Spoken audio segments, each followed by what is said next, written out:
Voy a abordar rápidamente algunos aspectos en sepsis. Ya se ha mencionado aquí la importancia en cuanto a mortalidad de sepsis. Diferentes series ya han expresado que la mortalidad sigue siendo extraordinariamente elevada y se ha mencionado que anda más o menos del 30%, pero en algunas series, en Brasil por ejemplo, puede ser de hasta el 45%. Y entendemos sepsis como un fenómeno consecutivo de eventos que comienza con el SIRS, con el síndrome de respuesta inflamatoria sistémica, pero que después se van sumando eventos, ¿verdad? Y va evolucionando hasta sepsis, luego sepsis grave, choque séptico refractario y disfunción multiorgánica. En todo este aspecto hay tanto conocimiento, hay tanta evidencia también como tanta controversia y vacíos. De tal manera que hay aspectos controversiales y contemporáneos en sepsis. Y surgen algunas preguntas. Por ejemplo, ¿con qué líquido debo realizar la resucitación inicial? ¿Es útil la albúmina? ¿Cuál es el impacto de un retraso en la administración de antibióticos en los pacientes con sepsis? ¿Cuál vasopresor utilizar? Ya mencionaba por acá el doctor Chamorro sobre norepinefrina como vasopresor de elección. ¿Son útiles los esteroides? Y finalmente, ¿qué asociación existe entre vitamina D3 y sepsis? Vamos a ver si podemos responder un poco a estas preguntas. Definitivamente la resucitación inicial es un factor importante en buscar o pretender recuperar o mejorar la sobrevivencia de los pacientes con sepsis. Y debe ser iniciada de manera inmediata, y lo que se prefiere ahora, ya se sabe que son lactatos, soluciones a base de lactato, que es lo que se llama cristaloides estabilizados. Y lo mencionaba el doctor Granera en su plática, si uno trata de reanimar con solución salina, aumenta el riesgo para acidosis metabólica, hiperclorémica y para daño renal agudo. De tal manera que otro de los aspectos que hay que ver es no solamente con qué solución vamos a iniciar la resucitación, sino que qué tan temprano lo hacemos. Y el tiempo es valioso. Por ejemplo, la mortalidad cuando uno inicia terapia temprana, pues anda en 30.5%. Pero si uno ya demora la resucitación con líquidos de un paciente con sepsis, la mortalidad puede ser tan alta como 46%. Y otros estudios han demostrado una reducción absoluta de la mortalidad a 28 días de 15.9% a 17.7% en promedio. Diferentes estudios ya han demostrado que no hay que administrar expansores de volumen tipo hidroxietilalmidón. De hecho, como podemos ver aquí, dos estudios no demostraron ningún beneficio en cuanto a mortalidad. La mortalidad es similar entre hidroxietilalmidón y cristaloides, y por el contrario, el estudio 6S demostró que se mueren más, y es un fármaco que definitivamente cuesta más. ¿Qué pasa con albúmina? Yo creo que albúmina, siguen haciendo los estudios con albúmina y la pobre albúmina no ha encontrado cabida en la resucitación en pacientes con sepsis. El estudio SAFE en el 2004 demostró que no había diferencia en la mortalidad entre pacientes que eran resucitados con albúmina contra aquellos pacientes que eran resucitados con solución salina. La mortalidad era prácticamente igual. Y eso era cierto básicamente para todos los subgrupos de pacientes, pacientes con trauma, pacientes con sepsis severa y los pacientes también con síndrome de insuficiencia respiratoria progresiva del adulto. De hecho, cuando vemos el conglomerado, no había beneficio en lo absoluto en administrar albúmina. Y más allá aún, el estudio SWAP en el 2005 encontró que los pacientes que se les administraba albúmina tenían menor probabilidad de sobrevivencia. Es decir, que aumentaba el riesgo, es decir, la albúmina tenía un efecto deleterio en este grupo de pacientes.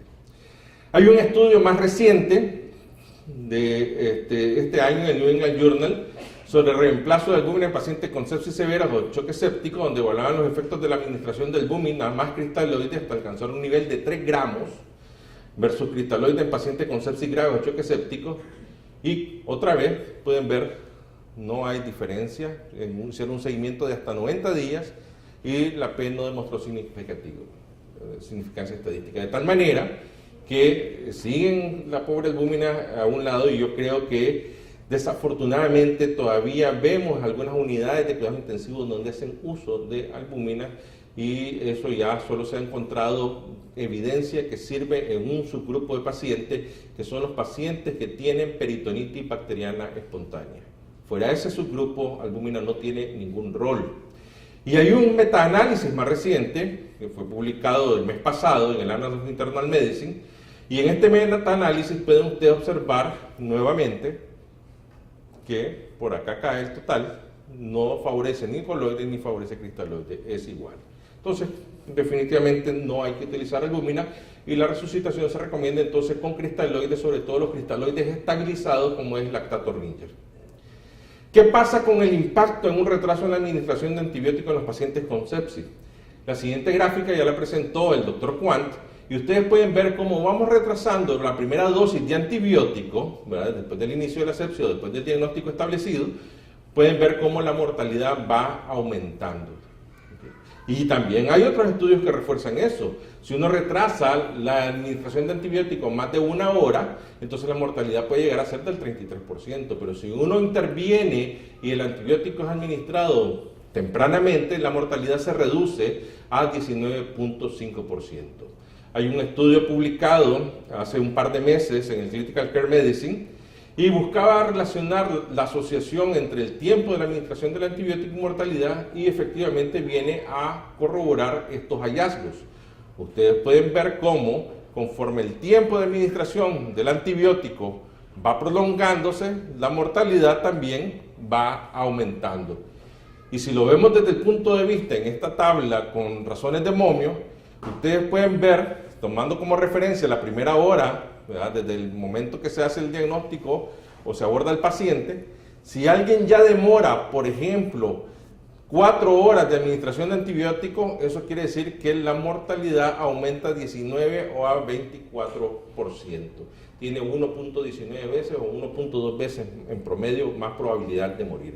Por eso es que cuando uno analiza los paquetes de cuidados para sepsis, ¿verdad? Y en base a mortalidad 28 días, en los paquetes de cuidado, uno de los factores a evaluar, ¿verdad? Es medir lactato sérico en primeras 6 horas, cristaloides de manera temprana, la muestra biológica en un cultivo, y aquí está antibióticos en primera hora. Entonces, sabemos que el concepto de paquetes de cuidado es, ¿cumplimos todos los parámetros o nada? Es decir, si ya cumplimos de estos 6, solo 5, ya no se logra el efecto benéfico y de protección para el paciente. De tal manera que si cumplimos las 6 medidas, pueden ver que tiene un efecto protector con una razón de momio de 0.44. ¿Qué significa eso? Una reducción de la mortalidad del 56%. ¿Qué vasopresor utilizar? Ya también lo mencionó en su momento el doctor Chamorro en base a la nutrición y el flujo a nivel intestinal, y también si son útiles los esteroides.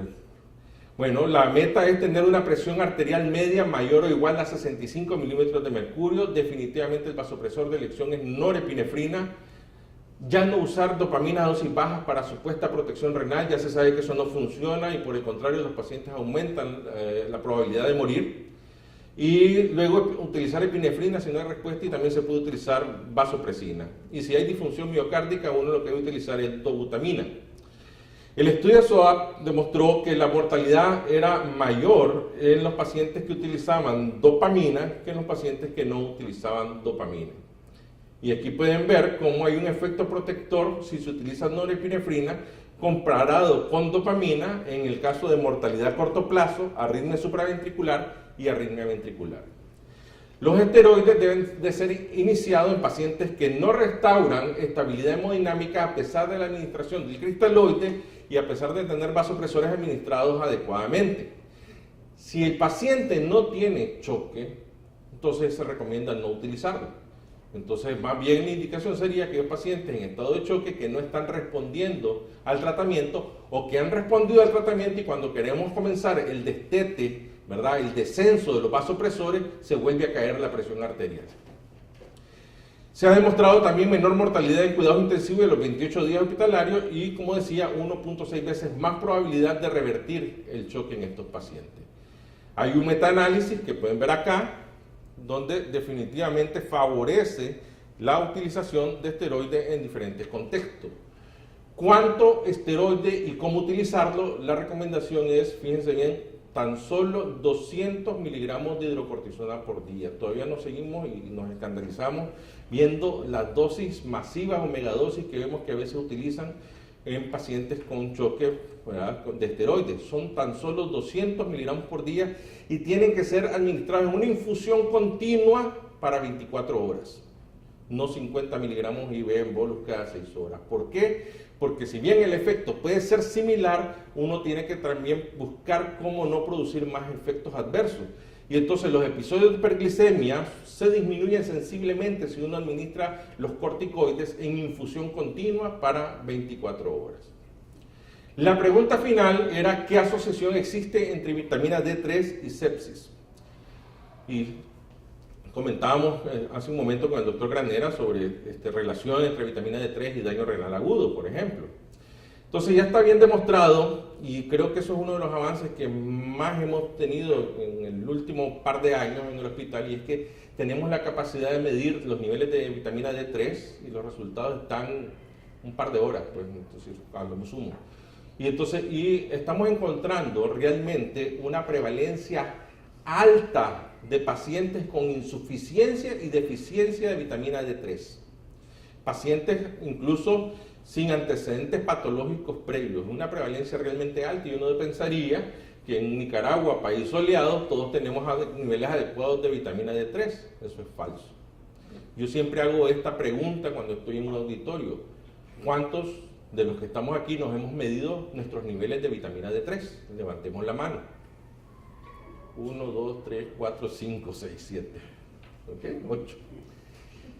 ¿Y qué resulta? Yo salí con insuficiencia de vitamina D3, y eso que me gusta de vez en cuando ponerme una soleada. Un estudio en los Estados Unidos demostró que la única población que tiene los niveles más o menos adecuados, niveles de vitamina D3, son surfistas de la Florida, ¿okay?, que pasan tiraditos ahí en la playa. ¿Y qué pasa? Pues se ha visto que tener deficiencia o insuficiencia de vitamina D3 se asocia con mayor mortalidad hospitalaria que si alguien tiene niveles normales de vitamina D3. Entonces nosotros en nuestra unidad de cuidados intensivos, paciente que llega, o fuera de cuidados intensivos, paciente que llega con procesos infecciosos, medimos niveles de vitamina D3. También está relacionado con enfermedad autoinmune o reactivación de enfermedad autoinmune, incluyendo lupus. Está relacionado con control glucémico en los pacientes diabéticos. La clínica de diabetes manda vitamina D3 casi a todos sus pacientes y están encontrando prevalencias altas de insuficiencia. Está asociado con enfermedad cardiovascular, y hay varios estudios, al menos 4 estudios, que relacionan insuficiencia de vitamina D3 con mortalidad por cualquier causa, y no se me va a olvidar, el doctor Salmerón también está relacionado con depresión, ¿verdad? Y pueden ver acá, por ejemplo, que entre los factores de riesgo para muerte en pacientes críticos, la deficiencia de vitamina D3 incluso se asocia con mayor probabilidad de muerte que si el paciente requiere ventilador. Todos le tenemos temor al requerimiento de ventilador, ya sabemos que son pacientes graves, 7.7 veces más probabilidad de morir, pero si tiene deficiencia de vitamina D3, 8.7 veces más probabilidad de morir. Y aquí podemos observar cómo, ¿verdad?, la mortalidad ajustada, ya sea hospitalaria a 30 días o 90 días, o incluso hasta el año después de haber egresado el paciente, es más alta, 65% de mortalidad mayor en pacientes que tienen deficiencia de vitamina D3. Un estudio el año pasado demostraba también esa misma relación, donde pacientes con insuficiencia de vitamina D3 tienen mortalidad más alta, tanto dentro del hospital como a los 30 días como a los 90 días, y el punto de corte es 30. Mayor de 30 nanogramos es el estado de normalidad en cuanto a vitamina D3. ¿Qué podemos concluir entonces? Que la resucitación del paciente con sepsis o choque séptico debe ser con cristaloides, preferiblemente balanceados al inicio, lactato Ringer. Albúmina no ha demostrado mayor beneficio y por el contrario puede tener un efecto deleterio. Un factor determinante en el pronóstico es la administración de antibióticos de manera temprana, antes de la primera hora, y debe ser un indicador de calidad a medir. Norepinefrina es el vasopresor de elección en pacientes con choque séptico. El uso de esteroides ha demostrado utilidad en pacientes con choque persistente a pesar del uso de vasopresores. Y finalmente, que insuficiencia o deficiencia de vitamina D3 se asocia con mayor mortalidad en pacientes críticos con sepsis. Solo quiero decir algo, y es que cuando yo hacía esa pregunta de la vitamina D3, y eso me satisface, al menos hace un año yo era el único que levantaba la mano. Ahora ya fuimos 9, y eso es importante. que vayamos creando conciencia de eso. Muchísimas gracias. Preguntas, comentarios. Doctor Juan, por favor, acá, para las preguntas o comentarios. Yo sé que están con hambre, pero